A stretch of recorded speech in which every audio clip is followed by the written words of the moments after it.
All right. Welcome back to my YouTube channel. This is another sit down with one of my good friends. I am very excited about this particular episode. My guest today is a YouTuber, a political commentator. He has a show on YouTube called Conscious Character, and I'm sure he'll be explaining to us more about that later on throughout the video. He is a member of AfriForum, or rather head of public relations, and he is one of my good friend Ernst Van Zyl. Welcome, Mm. Ernst. Well, thank you very much for having me on, Treasure. I'm looking forward to the conversation. Yes, I think the first time we chatted online was when you were on my culture episode, my culture series on my channel. I've done about 8 episodes on there. I'm still looking to see if I can get that series going again. Just need to find the time. But we had a great discussion on your Chonga culture, and I really enjoyed it. And I found it very interesting. And now, at least now on your show, I don't have to think of all the questions. You can ask some of the questions, so that's going to be nice. But thank you very much for inviting me on. I'm glad to be here. Yeah, I'm also glad to have you. Actually, as a matter of fact, we did meet during the culture series. You had just done one with Kuketso, who was my guest last week. And as a matter of fact, you're the one who introduced me to most of the guys, Kuketso, Duma, and Odin.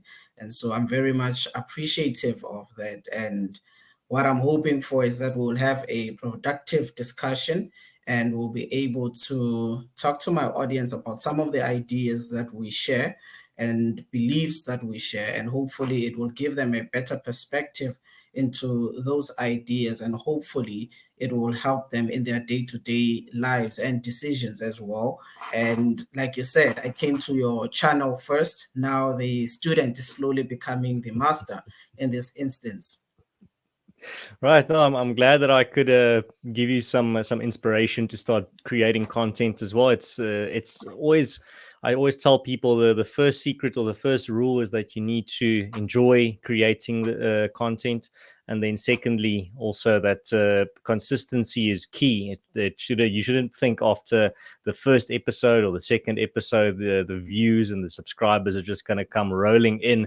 It's really a marathon. It's an endurance activity, but if you're following rule one, that you're enjoying creating the content first, then whether you have 20 viewers or 50 or 100 or 1,000 really doesn't matter. Then you're still doing something that you enjoy, and that's, I think, when it comes to specifically this format of doing interviews, that's also something that I do a lot on my channel. I talk to people that I find interesting, not just people that I agree with. I think people that can give my audience some things to think about, that can give me some things to think about. I just like and enjoy having interesting conversations with interesting people.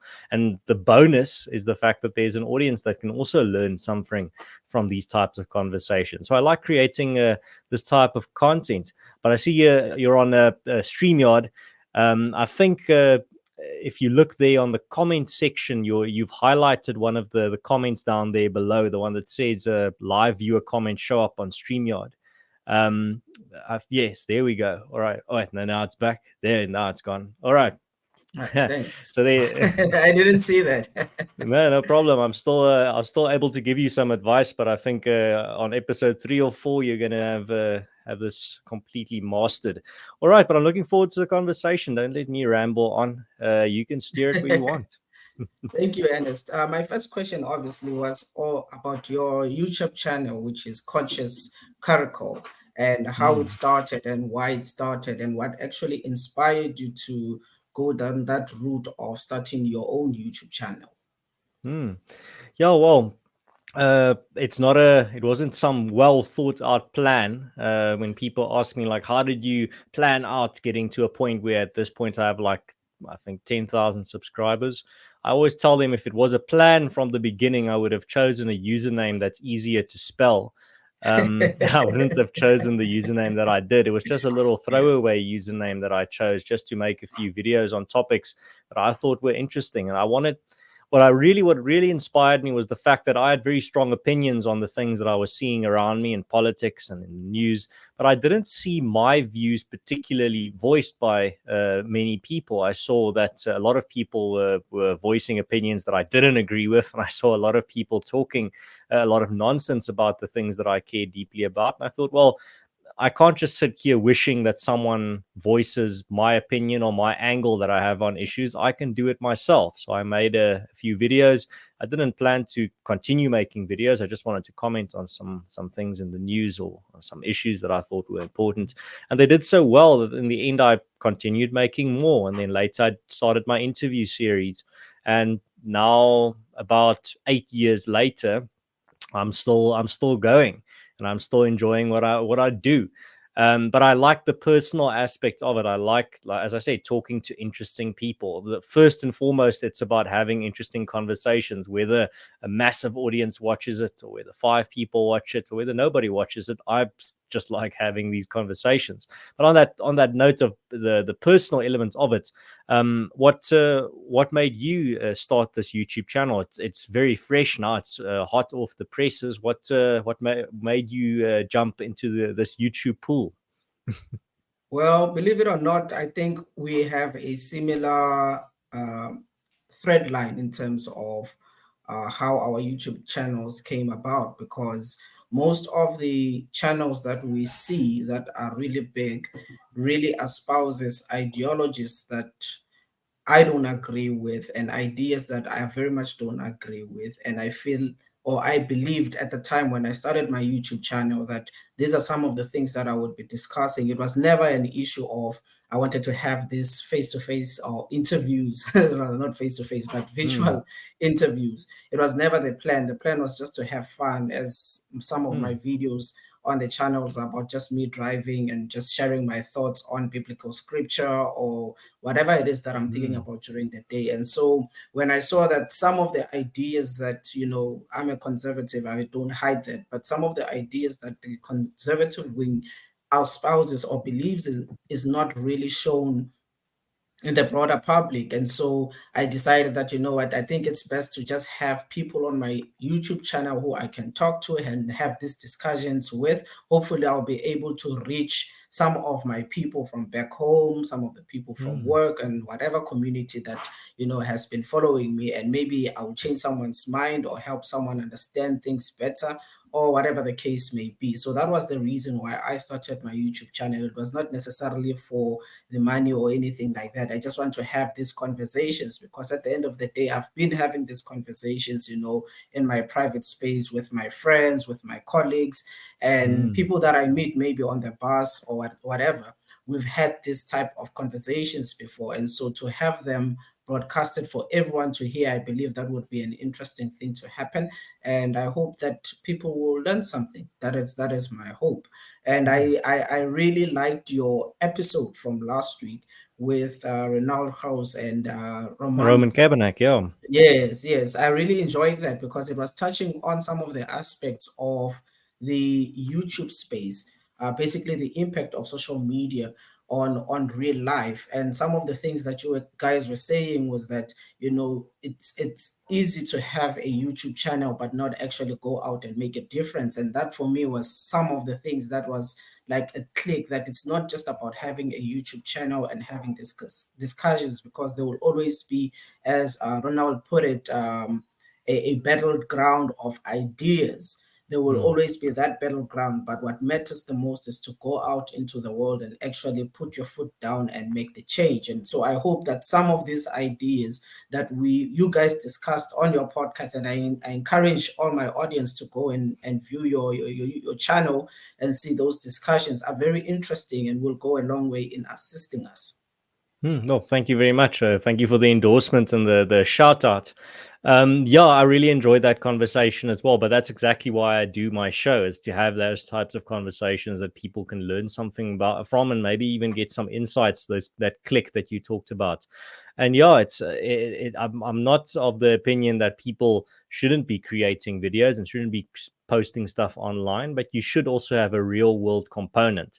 That was the key message that I wanted to get out there, is that it's not just enough to be talking online and posting online. You have to be doing something in the real world, even if that is volunteering at an organization in your area that does good work, or picking up litter, or planting a tree, or anything. Even the smallest action already makes a big difference, a lot more difference than making 1,000 tweets.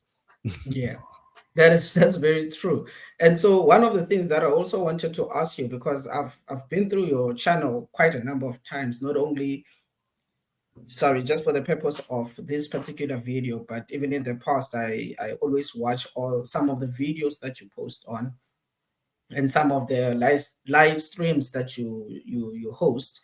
And one of the interesting things that I found is that you've had quite a lot of big names on your YouTube channel. For example, you've had the likes of Penwell the Black, you've had Herman Mashaba, you've had Helen Mm, Zille, you've had our fellow friend Big Daddy Liberty mm, on your show. And basically my question is, how has that experience been for you, and how has that helped you in shaping some of your ideas when you go out into the world?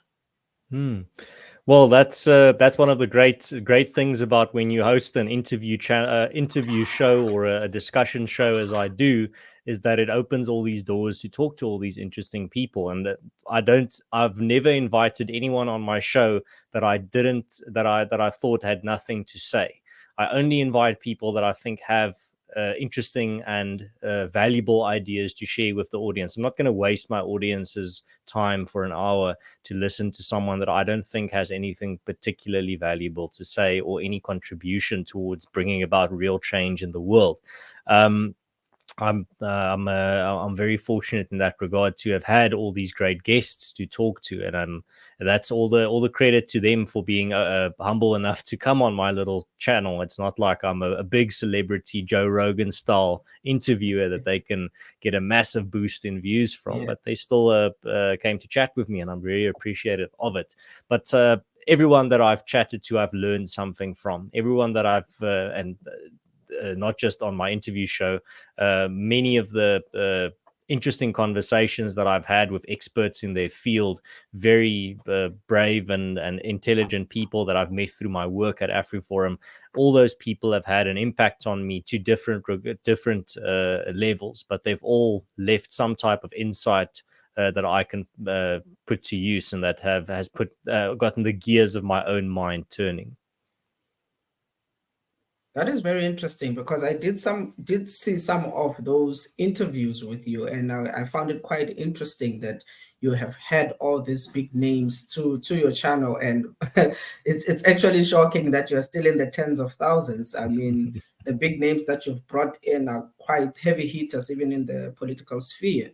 And so, Mm, but the interviews themselves are filled with so much substance that you don't go out of them the same way that you went into them. There's something that you learn, or rather not even learn, but digest from whatever you guys were talking about. For example, the interview that you had with Odin, our good friend, that was mm, one which was even particularly interesting to me, given that it's something that is happening even in our current situation in South Africa, which was investing in community-based, or rather community, investing in your local communities. And mm, so I looked at that interview and I learned a lot from the discussions that you had with Odin, and the fact that there's a lot of discussion right now about how township economies have to be developed. And when I mm. invited, obviously we spoke off air, you said that that's something that we have to talk about today and engage on.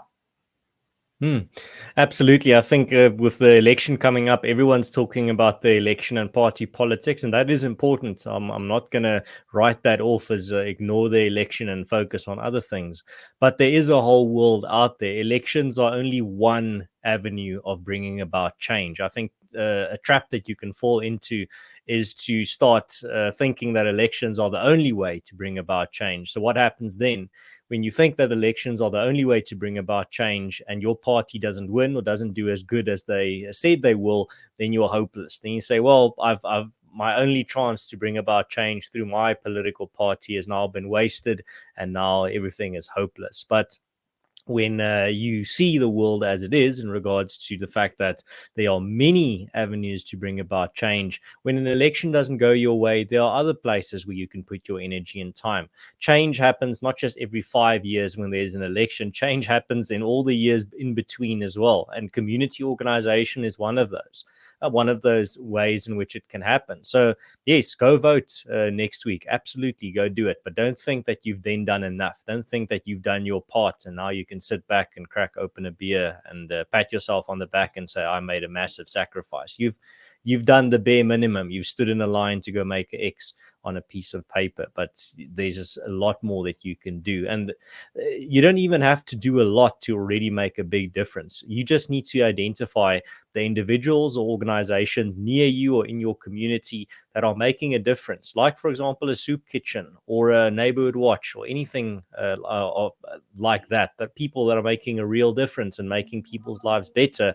And then you go join them. You can either give them a donation to help them, you can donate your time to help them, you can support them by promoting what they do. There's so many ways as well in which you can help people doing good work. It's not always about money. It's not always about giving 1,000 rand donation and then that's a big difference. No, see what you have to spare. If you don't have money to spare, you've got time to spare. If you've not got time to spare, you've got uh social media platforms that you can use to help promote what people that are doing good work in your community. So it's all about understanding that it's not about making. You can only make a real difference if you put a lot of money or a lot of time into something. You can already make a big difference by just putting a little bit of time or a little bit of money into a good cause.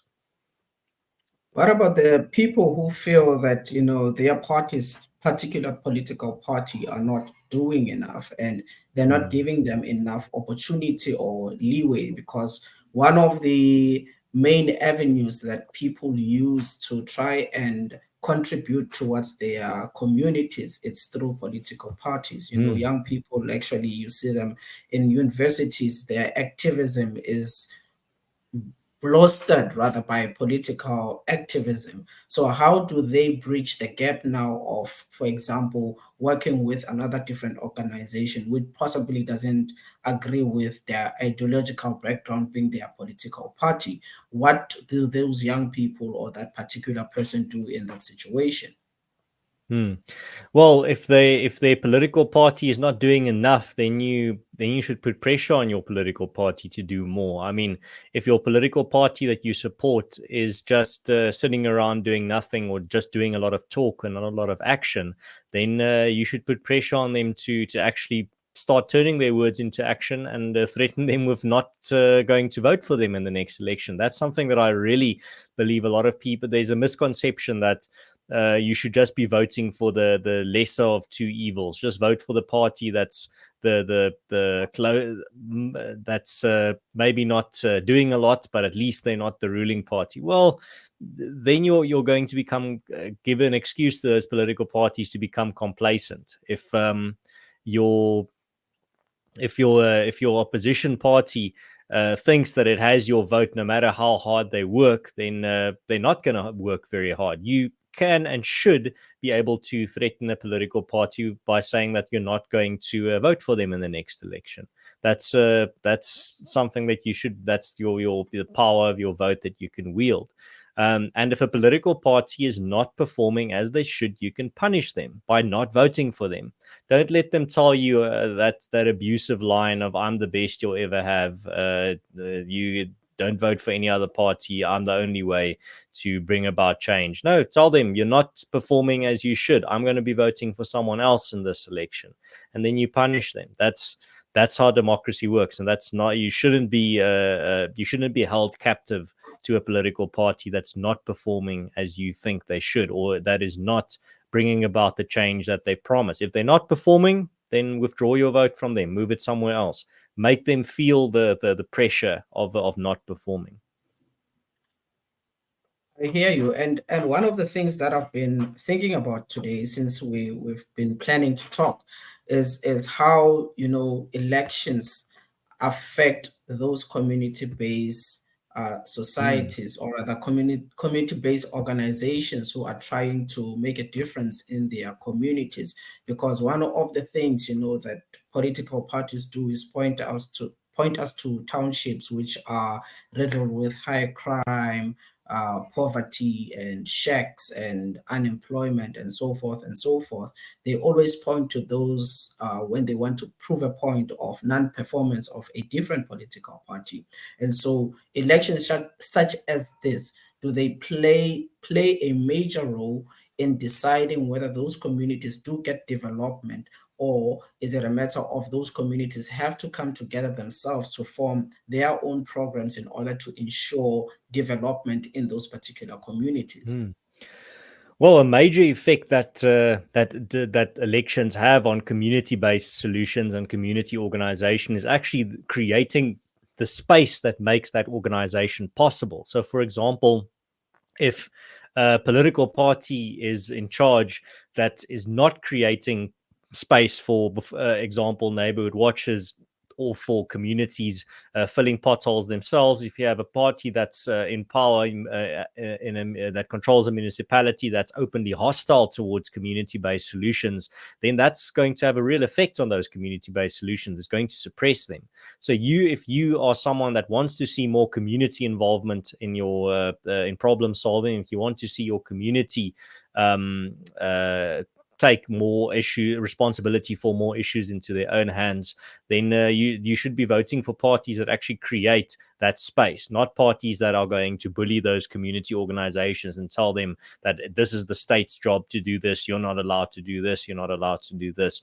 And ask your party representatives, do they support community-based organizations and community-based initiatives such as filling potholes or community safety structures such as neighborhood watches? If that party says no, the state should be doing all of this and we're not going to be allowing anyone to do this, then that's not a party that's going to be very friendly towards community-based grassroots solutions.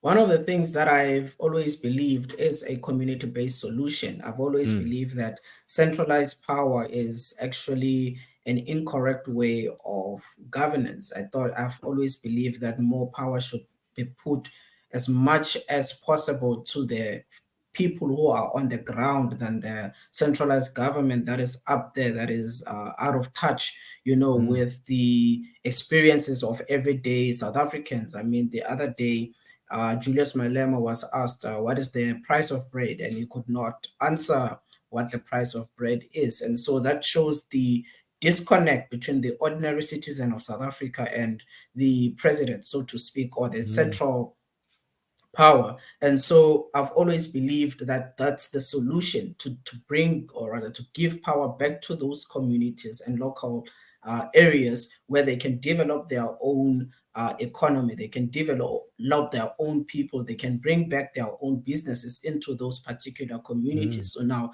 the question for me, or rather for you today, is as you've joined AfriForum, you're part of AfriForum, and you guys mm, are doing a lot for the Africana, community. And it's not only mm, exclusively that, but you are doing quite an amazing work. mm, And so, how would you advise people who see AfriForum and aspire to start mm. something that would actually do what you guys are doing in their own communities? Mm. Well, just a quick comment there on something that you mentioned about centralizing power in the hands of the state.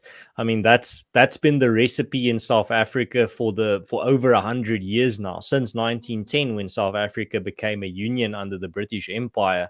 It's just been a continuous push for more centralization, more power in the hands of the state, less power in the hands of the community, and some people might find this strange when I say this. There was no change between the previous regime and the current one when it comes to that philosophy of centralization. The apartheid government was focused on centralizing power, and the ANC government is focused on centralizing power. In that aspect, there is no difference between those two group or those two parties. They believe in exactly the same philosophy of centralizing power in the hands of the state, no matter what. Um, to answer your question, well, how can people emulate what AfriForum does? Well, firstly, AfriForum and the wider solidarity movement has a open door policy that you can, if any organization or any group of people wants to create something similar to what we've created, you can always get in contact with either the Solidarity Movement or AfriForum to schedule a meeting, and we can talk about it, and we can actually discuss how you set up this type of initiative. But besides that, the first step is to create a team, to organize people. Now, what is a team? A team is literally two people. If you bring two people together, that's a team. So if you can already get two people together to solve a problem, that's already a step in the right direction. The second, firstly, I think something just as important as getting a team together, I would say, is to identify the problems in your community that are actually solvable. So let's take something very simple, very practical. Let's say there's a park or a open piece of ground in your community where the children are playing football, or where children are playing but they're in the direct sun. There's no shade for them to sit. Then plant a tree there so that in the future children can play in the shade. Is your street does your street have a problem with crime? Well, then get people together to start a neighborhood watch, just to at least have a visibility of that. We see what you're doing, walking and patrolling the streets, to make sure that criminals know that you are there and that you will be able to report them. Another thing that you can do when you've got this team together and you've identified the problems is that you can identify other realistic goals to pursue. Now, the thing of why I put so much emphasis on realistic goals is that a lot of people want to just start off and save the world. They want to save everyone. They want to save the entire country. South Africa has a massive crime problem. I want to rid South Africa of crime. Well, you're not going to be able to do that, but you can rid your neighborhood of crime. You can rid if South Africa has a massive littering problem, you can't pick up all the litter all across the country, but you can make sure there's not a piece of litter in your street. These are things that are doable. You set doable goals. So I think that's the one. Those are the three most important pieces of advice I would give people. Is firstly, identify the problems that you can solve in your community, the problems that are affecting people. Secondly, start organizing, get a team together. It doesn't even have to be 100 people at the start. It can be 2, 3, 4 people at the start. And then thirdly is to set realistic goals. Set a goal that's actually doable. So you can't set a goal for yourself of saying, I'm going to plant 1,000 trees in my entire community to make it more shady. No, you say, okay, well, we are a team of 5 people. When we pool our money together, we've got enough money to buy 2 small trees, and we've got enough labor and time to plant those 2 small trees. So we're going to identify the best place to plant them, and we're going to plant them there. That's going to be our first initiative, our first goal. And you reach that goal. Now you're right. All right. What else can we do? Well, there's a lot of potholes in our street. Well, we don't have enough money to fill all of the potholes, and we don't have enough time and effort and volunteers to fill all of them. But do you have enough time and effort to fill one of them? Yes, we do. All right, let's identify the one pothole that the most people are affected by. Maybe it's the pothole in front of a shop that everyone uses, or a pothole in a very busy street. We're going to identify that one, and we're going to pool our money together, and we're going to fill that one. And then that's the other thing that I told Penwell as well, that the community will know, the community will see that you're doing good work, and see it's not the government, that it's just regular people that they see on a daily basis. And that will inspire more people to join you. I mean, AfriForum started as 3 people. Now we're 315,000 people. But it starts off by setting that example and inspiring people to join you. It would seem to me that one of the things that us as South Africans are lacking is that community-based thinking of saying the government is not coming to save us. They have failed us numerous times or numerous years with Right. numerous promises. I mean, Ramaphosa said that Alexandra would have such and such houses in the next 5 years, and there hasn't been any. So the government is not coming to save us. We have to do the work ourselves. But the problem that now starts is that there's no one who's willing to actually start anything. And so that's why everyone is just shifting the blame to saying, hey, it's the government's problem, it's the government's fault. We need the government to come and save us. And so, how do we get those messages to those communities where they can, or not even communities, but South Africans who can actually say, okay, you know what, I hear what these guys are saying, and now it's my turn, it's my duty to put on my gloves and go to work.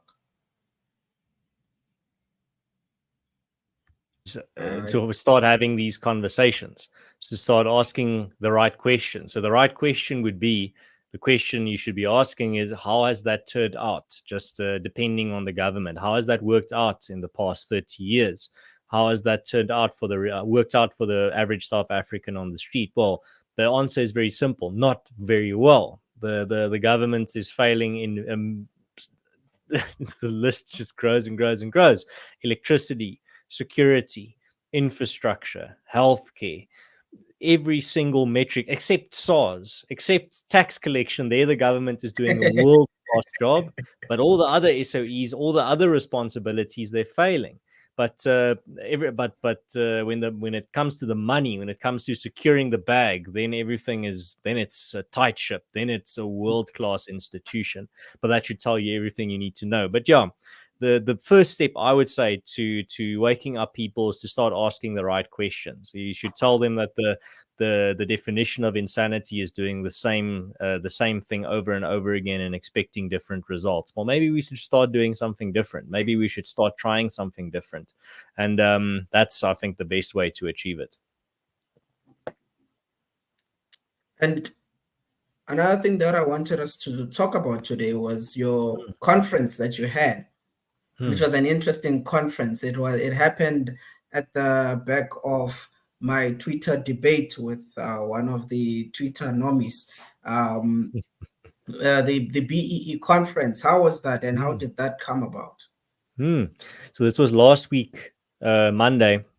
We hosted a conference at AfriForum with speakers on having a critical look at Black economic empowerment or racially discriminatory policies of the ANC now about just over 20 years now that they've implemented these policies. And let's look at what they've achieved. Now, there was some excellent speakers, and I'm not talking about myself. I was just the facilitator there. They were great speakers. Pumlani Majosi, author and commentator, and also Martin van Staden from the Free Market Foundation. Both of them, I Mm. invited them because they've done the research. That's how I pretty much introed the whole conference. So I wanted to get the guys here to come share with you their knowledge because they've done the research. They've looked into these policies.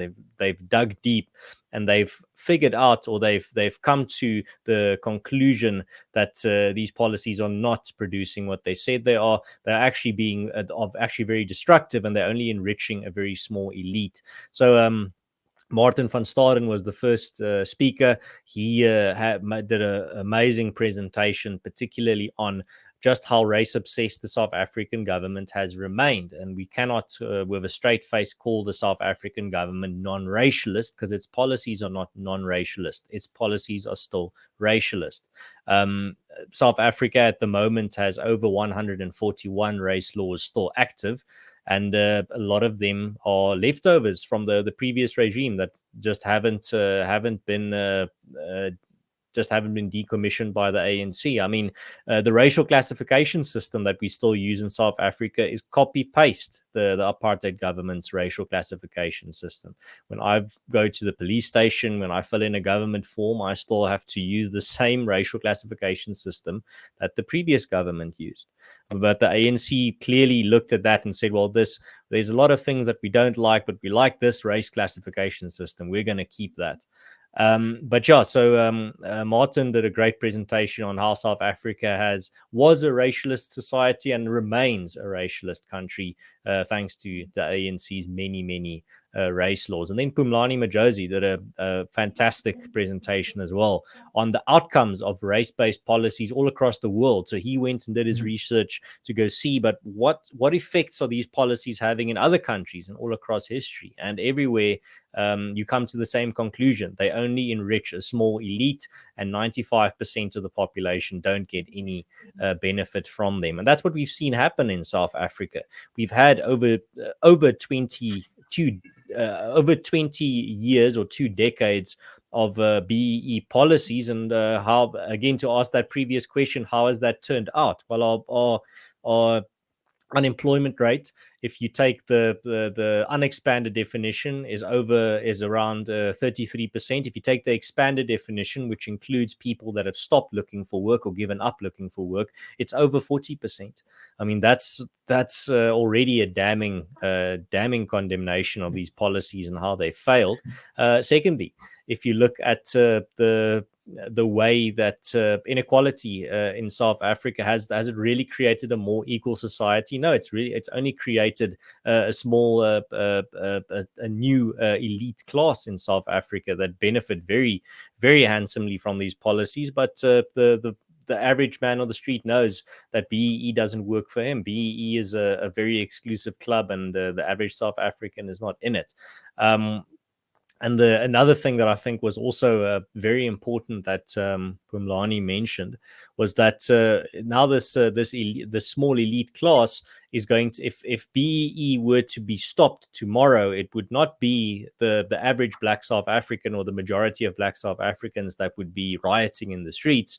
It would be the small group of beneficiaries that would be angry, that would be pushing back against the stopping of a policy that lines their pockets. I mean, why would the majority of Black South Africans be mad about a policy ending that doesn't even benefit them in any way? And they know it because they know their wallets and they know their bank accounts, and they know that this policy is not helping them.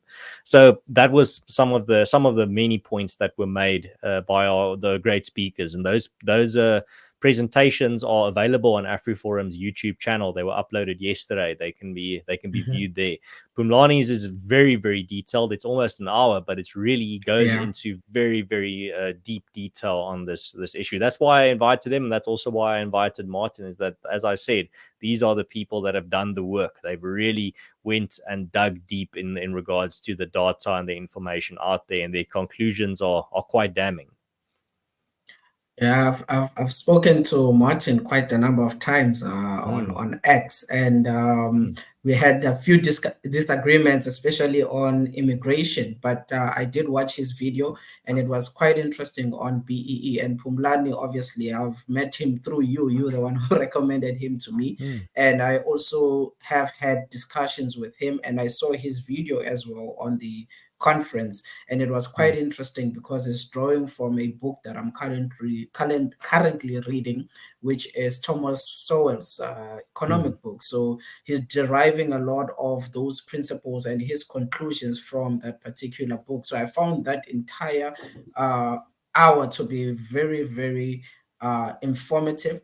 But what I'm battling to understand, because and mm, I know a lot of South African might even share this same sentiment with me, is the fact that BEE isn't insulting to people who are working hard, because what it's basically saying is that you are unable to make it based off of your merit. You need another layer of having to make it, which is your skin color, and you can't mm, control your skin color. Your skin color is your mm. skin color. Even if I were to go the Michael Jackson route and make myself white, everyone would say no, Treasure is Yeah. black.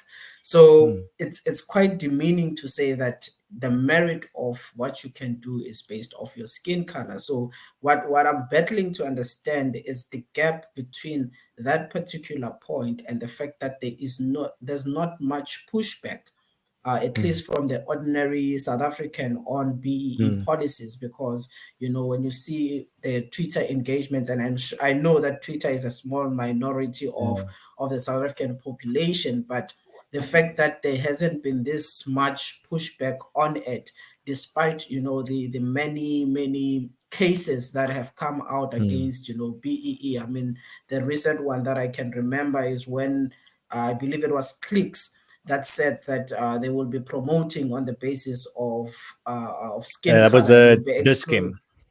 Discount, yes, and it will be Mm, excluding, white people from mm, management positions. There was a bit of pushback on that, but the outrage was not as much as, for mm, example, the hair product, or rather hair mm. advertisement issue. And so that is where I have a bit of a problem reconciling the two. Right. So that's a good question. I think I'm speculating. I can't climb into the minds of other people, but I would say what's going on here is that the average South African has a lot of problems on his plate. A lot of things are affecting the vast majority of South Africans, whether that be load shedding, whether that be the unemployment crisis, whether that be the terrible, terrible state of public hospitals, whether that be the dysfunctional education system, whether that be the infrastructure that's falling apart. There's so many crises, government created crises that are part of the ANC's legacy now that South Africans, the average South African, stares in the face. Now, while he might not agree with these discriminatory policies or would rather not have them there, seeing, as you said, how insulting they are, I think they are not at the top of the average South African's priority list of problems that are facing them. I think when you are staring all these crises that I've mentioned, I didn't even get to crime yet. When you are staring all of these in the face, I think racially discriminatory policies or insulting policies from the government are not at the top of your priority list of things that you are upset about and things that um, you're willing to protest. So that I think that would be my explanation of why we're seeing what we're seeing. Now, there is though a point that I would like to make from my experience. Now, it's only anecdotal. I can only speak from my experience, but I've experienced a very clear shift in sentiment and in the zeitgeist or in the public in the public debate regarding these race-based policies. There is a very strong shift against them from people of all backgrounds, people of all races, because everyone is realizing and everyone is coming to the conclusion these policies are firstly not working, and secondly they are wrong, and thirdly they are not. They are claiming they are to promote one thing while they're achieving another thing, and this is the central point when it comes to criticizing these policies: is you don't judge a policy on what it says it wants to try and do. You don't judge a policy on its intentions. You judge a policy on what it does. You judge a policy on what it produces. The metaphor is that you judge a tree by its fruit. If a tree, someone tells you that is an apple tree, but you look on the tree and there's oranges on the tree, then you tell them, no, you're wrong. This tree is not an apple tree. So when a policy tells you this policy is to empower Black South Africans, but it's not empowering them, then it's pretty much someone telling you that an apple tree is an orange tree or otherwise. So that's the approach that AfriForum takes to these policies and many other policies as well. I mean, there's so many policies where the people that propose them give you all these beautiful reasons of this is what we want to try and do with this policy. But then when that policy is implemented and it doesn't achieve these results, you have to start asking tough questions and say, well, all right, we've listened now to your intentions, but what you said the policy was going to do and what it actually does don't match. And therefore, we need to have a critical conversation. Now that is powerful stuff, Ernest. And I'm looking at the time. I promised you that we wouldn't have me and Kuketsu's type of time. Mm. But I would like to And end yeah, my well, podcast. if it was Joe Rogan, then it would be a 3 hour conversation. I mean, Yeah. And I know you still have a show to do today, so I don't want mm, to get in the middle of that. But I like to end my podcast with quick fire, quick rapid questions just to go for it. break the tension, and hopefully they will be fun and you'll be able to answer them. Mm. So the first one is, what is your best time of the day? My best time of the day is around here around 5 o'clock, 6 o'clock when the sun is just setting, but and it's no longer too hot. It's just nice and mild, and then everything is starting to cool down and getting nice and relaxed and chill. Interesting. What is your guilty pleasure? My guilty pleasure. Sure. Now this is getting into Joe Rogan territory, getting all into the personal stuff. Huh. I would say one of my guilty pleasures is getting very invested in watching what type of hobbies other people have without doing that hobby myself. So I'll for a month I'll watch a lot of videos on people that do one particular interesting hobby, and then I'll move on to the next one. But I spend way too much time sometimes because it gets so interesting. People I'll go through a phase where I'm watching people with their woodworking hobby or hunting hobby or gardening hobby, even though I do garden quite a bit, or making food or whatever type of interesting hobbies are out there, and I'll just binge watch a lot of videos on that. So I spend a little bit too much time sometimes when I get really engrossed in the interesting hobbies that some people have. So I'd say that's where the guilt comes in, is that I get very invested in the interesting stuff that people do. Okay, that is interesting. That is interesting. How do you like your meat? Oh, and it depends on what meat. But I think the question is probably around a steak. That would be medium rare. Medium rare. Okay, that is Hmm. interesting. And the last question, dessert or dinner date? Oh, oh, I know my wife would like a dessert date more than a dinner date. So I like making her happy. So I'll take her on a dessert date. Dessert date. All right. You can tell the people what you are up to and Hmm. plug your social media as well. Hmm. Huh. What am I up to? Well, I'm currently working on a series or a episode for my YouTube channel where I went out with a AfriForum neighborhood watch to document what they do and to film what they do. And that episode is going to be published on my channel in the future. I'm also busy with AfriForum as their head of public relations. So I'm constantly doing interviews and episodes on other people's channels or on TV or radio to talk about our different campaigns that we've got going on. And then obviously I've just got my interview show as well, which my next guest is Jock Broodryk of AfriForum, and I'm going to be talking to him about how neighborhood watchers are fighting back against spike traps in South Africa. And where can people find you? Hmm. So they can find me on Conscious Caracal, that very difficult to spell username, but you can, yeah, you'll find me on YouTube or on Twitter if you search Ernst Van Zyl, my name there, or Conscious Caracal. I'm the guy with the caracal is the rooikat in Afrikaans. It's a very beautiful animal that we find here in South Africa. You find it all across the country. It's a medium-sized cat that has red fur and these tufts on their ears. Yeah. And yeah, that's my profile picture. But you'll find me if you struggle to find me. You can just go look on Treasure's social media, and you'll probably see some of my posts there. All right. Thank you, Ernest, for being my guest today. I Hmm. really enjoyed having you today, and I will post the description of his Twitter as well as his YouTube channel on the description on the video. And with that, people, thanks for watching. I hope you enjoyed. Don't forget to like, share, and subscribe, and also comment your thoughts on the discussions that we had. And I will see you on the next video. Peace. Well.